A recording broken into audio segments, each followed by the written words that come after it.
Hello everybody, my name is Marco Arriaga. Welcome back to Keep It Real. Let's all go to the lobby. Let's all go to the lobby. Let's all go to the lobby. Now that 2022 is over, I wanted to go over some of my favorite movies that I watched in the past year. And thanks to one of my favorite directors, Edgar Wright, I started to keep a list. And I wanted to use that fun little list to create a series I call Movie Madness. Alright, so Movie Madness is a bracket-style tournament, kind of like March Madness does for basketball, but instead of free throws and slam dunks, it's about screenplays and storylines, which I guess is still like basketball in a way. Alright, the first round will be a lightning round based on ratings. As we go deeper into the bracket, I will talk about some of my favorite scenes, some of the things I enjoyed about the movie, or maybe why I just wanted this movie to be over as quick as possible. So let's take a look at the bracket. I watched a total of 15 movies in January 2022, starting off with Dark Shadows, starring Johnny Depp, and ending with Netflix's #Alive. So, Dark Shadows gets a pass on the first round. That will make our first matchup of the lightning round. Marvel's Eternals versus Scream 2022. Marvel's Eternals. The saga of the Eternals, a race of immortal beings who lived on Earth and shaped its history and civilizations. And that's all they did. That's all they did, yeah. I gave this movie a 3 out of 10. Next up, Scream 2022.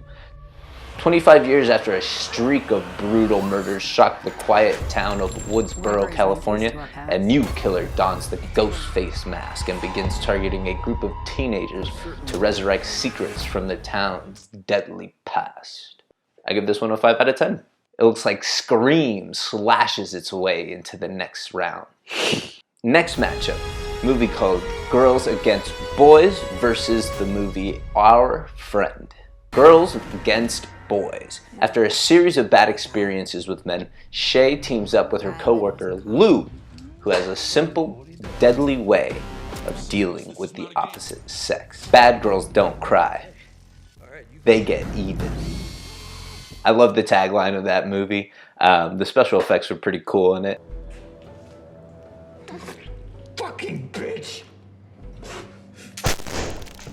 That being said, I gave Girls Against Boys 3 out of 10. Next up, Our Friend. After receiving life-altering news, a couple finds unexpected support from their best friend who puts his life on hold and moves into their family home, bringing an impact much greater and more profound than anyone could have imagined. I gave this one 7 out of 10. Our Friend makes themselves comfy and into the next round. Next matchup, House of Gucci versus Ghostbusters Afterlife. House of Gucci. When Patrizia Reggiani, an outsider from humble beginnings, marries into the Gucci family, her unbridled ambition begins to unravel their legacy and triggers a reckless spiral of betrayal, decadence, revenge, and ultimately, murder. I gave this movie 6 out of 10, and I definitely recommend watching this. At the time of posting this video, it is available on Amazon Prime. Who you gonna call? Ghostbusters Afterlife. When a single mother and her 2 kids arrive in a small town, they begin to discover their connection to the original Ghostbusters and the secret legacy their grandfather left behind. Now, I think the Stay Puft Marshmallows, again, steal the show on this one. I give this one 5 out of 10. So it looks like House of Gucci advances. Kingsman Golden Circle versus The Invisible Man. Kingsman Golden Circle. After the Kingsman headquarters are destroyed and the world is held hostage, an allied spy organization in the United States is discovered. These 2 elite secret agencies must band together to defeat a common enemy. I gave this movie 5 out of 10. One of my favorites, The Invisible Man. When Cecilia's abusive ex takes his own life and leaves her his fortune, she suspects that his death was a hoax. As a series of coincidences turned lethal, Cecilia works to prove that she is being hunted by someone nobody can see. I gave this movie an 8 out of 10. Looks like Invisible Man advances. Memento versus Candyman. Memento. A man with short-term memory loss attempts to track down his wife's murder. Ominous much? I gave this movie an 8 out of 10. Candyman 2021. A sequel to the horror film Candyman that returns to the now gentrified Chicago neighborhood where the legend began. Shout out to Nia DaCosta, the director and the co-writer, along with 2 others, for doing a very good job of making a fresh retelling of Candyman. I love seeing Tommy Todd back in the jacket and the hood. Also, Yahya Abdul writing big into 2021 and 2022 with the new Matrix movie and Ambulance. I gave this movie a 5 out of 10. So, the Memento rolls along. Next up, Scream 4 versus Avengers Endgame. Scream 4. 10 years have passed and Sidney Prescott, who has put herself back together thanks in part to her writing, is visited by the ghost face killer. I gave Scream 4 4 out of 10. Avengers Endgame. What else could I say about this movie that hasn't already been said? Really, it's probably all been said already. But I'm pretty sure I only watched this movie last year because I had gotten the Blu-ray and decided it was time to crack that bad boy open. So, 7 out of 10, but for the sake of arguing, Scream 4 slashes its way into the next round. Hashtag Alive versus National Champions. Hashtag Alive. The rapid spread of an unknown infection has left an entire city in ungovernable chaos, but one survivor remains hashtag alive in isolation. This is his story. I gave hashtag alive 6 out of 10. Next up, National Champions. National Champions follows a star quarterback who ignites a player's strike hours before the biggest game of the year in order to fight for fair compensation, equality, and respect for the student athletes. I gave National Champions 3 out of 10. So hashtag alive eats up the competition and sends National Champions to the locker room. Are you ready for round 2? Well, I hear you like movies. If you like movies, you should hit that button. Yeah, hit that button.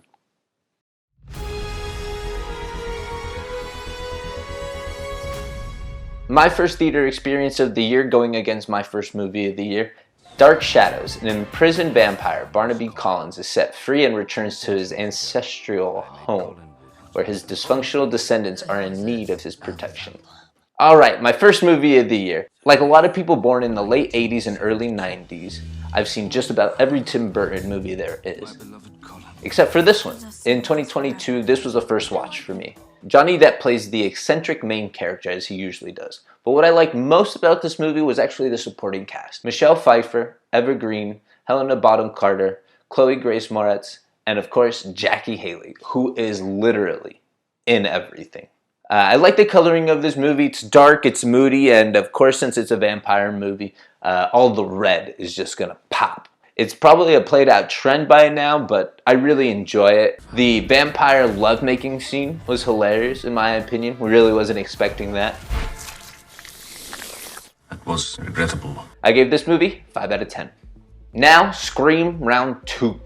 I was excited about this movie going into 2022, and now going into 2023, we have Scream 6 to look forward to. Jenna Ortega, aka Wednesday Addams, and the original cast take one more stab at the franchise. Scream will always be a fun watch, and the addition of Jack Quaid, who plays the lovable boyfriend we all know and love, made this stand out from the previous sequels in my opinion. I really enjoyed the chemistry of David Arquette and Courtney Cox's characters. I get that they've made 4 of these movies already, but their chemistry still on point in every scene. Scream 22 goes on. Our next matchup, Our Friend versus House of Gucci. Round 2. Fight. Our Friend Round 2. A tearjerker featuring a trio of Jason Segel, Dakota Johnson, and Casey Affleck. The way the story builds upon itself while jumping forward and backwards in time leading to the final act is really great writing paired with an amazing cast. Not just from the trio themselves, though I think Jason Segel really does a good job in this. The two daughters played by Isabella Kai and Violet McGraw, who appears in the new movie Megan. They both do a fantastic job given the subject matter. It's never easy dealing with a parent's illness, especially when you see children going through it. They play their roles very well. I definitely recommend this movie. House of Gucci, Round 2. What was it there to like? Great ensemble cast, Lady Gaga, Adam Driver, Al Pacino, my personal hero, Jeremy Irons. Salma Hayek makes another appearance on this list. And of course, who could forget? Jared Leto. Everyone played their roles very well in this movie. Great costume design. Even had me wanting a Gucci belt by the end of this movie. An interesting 180 from Ridley Scott's last movie, The Duel, which also featured Adam Driver. My favorite scene of this movie is between Adam Driver, Lady Gaga, and Jared Leto. I really enjoyed Jared Leto's acting in this scene. Bella, we both know it's for the best. Both. Never confuse shit with chocolato. But I think Lady Gaga's poker face really steals the show. She seems 3 steps ahead of everyone else in this scene. Her mannerisms, everything, even from when she lays her head on the shoulder of Adam Driver. I thought it was a nice touch and portrays her character very well. Though, all that being said, I think our friend advances. Memento vs. Invisible Man, Round 2. As a huge fan of Christopher Nolan, I wanted to watch some of his earlier stuff that I hadn't seen before, so in 2022, I watched Memento for the first time. Guy Pearce and Carrie-Anne Moss were a great pair in this movie, and Joe Pantoliano has a great habit of playing these types of characters, making you hate them before you even really understand why you hate them, just like that other movie featuring Carrie-Anne Moss. Next, The Invisible Man, 2020. This was actually one of my favorite movies of 2020. I really wish I had got to see it in theaters, but the pandemic had other plans. Elizabeth Moss comes fresh off of The Handmaid's Tale and delivers one of the best performances I've seen. You could really feel her fear from the beginning scenes while she's escaping from Adrian or in the later dinner scene. Found something that can prove what I'm experiencing. You need help. Adrian is dead. Right along with Moss is Oliver Jackson Cohen, who is only seen on screen for a total of 8 minutes. That's crazy. Of those 8 minutes, 3 of them were just in the beginning of the movie themselves. But you can still feel that character. And when it comes to the end of the movie, you can really get a sense of fear of what that character is all about and is capable of doing. What I enjoyed most about this movie is that it could create that sense of fear without having to show you everything, or in this case, anything. All that being said, Memento advances to the next round. Scream 4, the Scream Queen's Scream 4. The release of Scream 22 coming up, I wanted to get a little Ghostface refresher with a cast of Neve Campbell, Courtney Cox, Christian Bale, Alison Brie, Hayden Panettiere, Emma Roberts, Heather Graham, and a little bit of Adam Brody sprinkled on top. You have the teenage heartthrobs of slasher films. I don't know what about this movie makes it look like a aesthetically bad-looking movie. It looks like they put milk in some water and then just kind of laid that over the screen. It looks really fuzzy. Maybe that's like a telling of the time. Admittedly, I'm not the biggest Scream fan, though I do got to give it up to them. Somehow managing to kind of do the don't break the rules, and if you do break them, like, ooh. Wait, no, you can't, there's rules. I'm gay. If it helps. You know, they're still rehashing this and redoing this in a way that's still fresh, in my opinion. Next, #alive, round 2. The first of many zombie movies I watched this year. For a movie that was released in 2020, it feels like the perfect pandemic movie. You know, you're stuck inside, there's sick people all around you, you're trying to find ways of communicating with people and talking to other people in the same situation as you. This movie had a great build-up, perfect amount of action, suspense. One of the things I enjoyed a lot about this movie was how it shows the panic being spread within the city and how quickly the virus/infection sort of spreads within the people. I really enjoyed the scene early on with the mother. It's a good bait and switch to start off the movie and really set the tone for what's about to happen.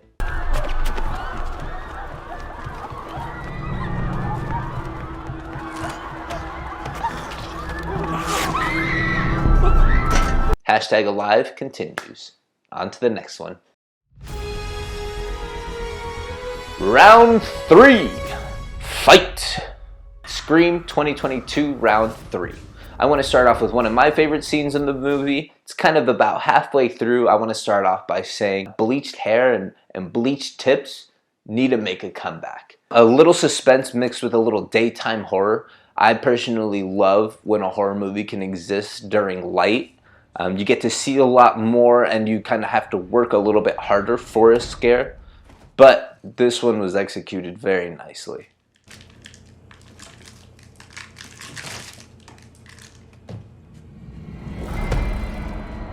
What's your favorite scary movie? I prefer animated films and musicals. Why are you... Next up, Our Friend, round 3. Alright, so about 40 minutes into Our Friend, there's a scene between Casey Affleck and Jason Segel. Truthfully, I love Jason Segel's dramatic acting. He's fantastic. This is a great back and forth between the characters at a very tense moment in the movie. Things are just kind of coming to a head and you can really start to feel it here. And you think I should be taking life advice from you? Yeah, actually I do. And what qualifies you for that? I'm your best friend, asshole. I'm allowed to point out your shitty qualities. Coming from someone as successful as you are, I will take it under advisement. That's supposed to hurt my feelings? Oh, no, not at all. I mean, as far back as I can remember, you've always dreamed of selling discount floor hockey equipment. So when I look at you, I just think that's the guy I want to take advice from. Let me do it how he says. He's got the answers. Don't take the job, won't take the job. As much as I enjoyed Scream 2022, I think Our Friend is the better movie here. So, it advances into the final round. Molly and Evangeline. What? That's their names, in case you forgot. Oh, f*** you. Yeah, f*** you too, Matt. Next, Memento versus #alive. Memento round 3. To start off the movie, the window bit right at the beginning, hilarious. Roll up your window.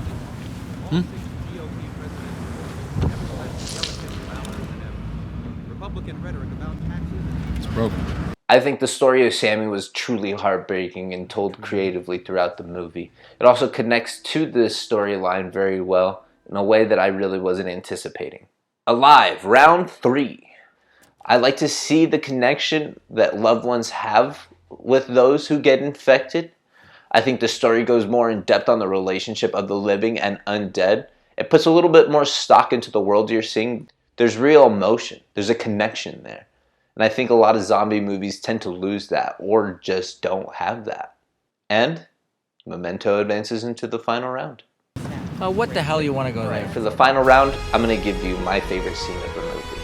First off, it was fantastic seeing Gwendolyn Christie in this movie. She's one of my favorite actors and I truly enjoy seeing her in anything that she's done. The scene between her and Jason Segel about an hour into the movie had to be one of my favorites. It's emotional, it's moving. The subject matter itself is hard to face, let alone in a movie filled with emotion and filled with other things and other crises going on. The scene is just fantastic. Because I saw you hiking alone the past couple of days, and 6 years ago I went to Zion alone. I was planning to kill myself. I didn't have any reason to live. Look what I have now.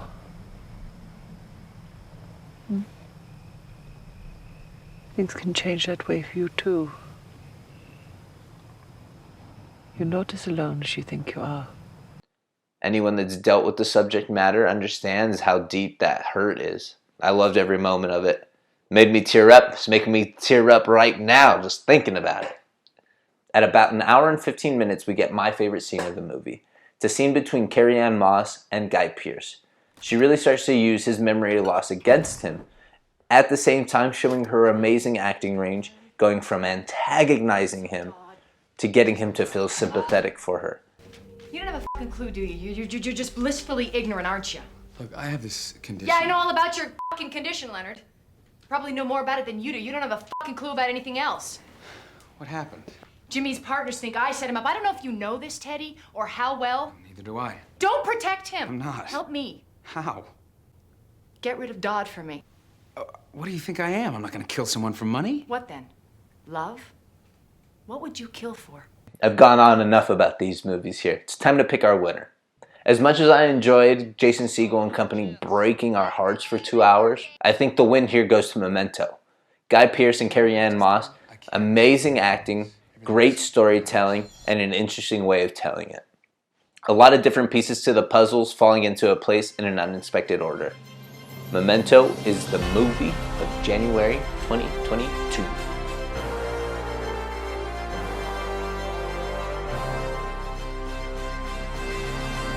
Hey everybody, my name is Mark Arriaga. Thank you again for watching this episode of Keep It Real. If you have any recommendations on movies we should watch, any videos you would like to see, or if you just want to share your opinions on the movies you saw today, just drop that comment.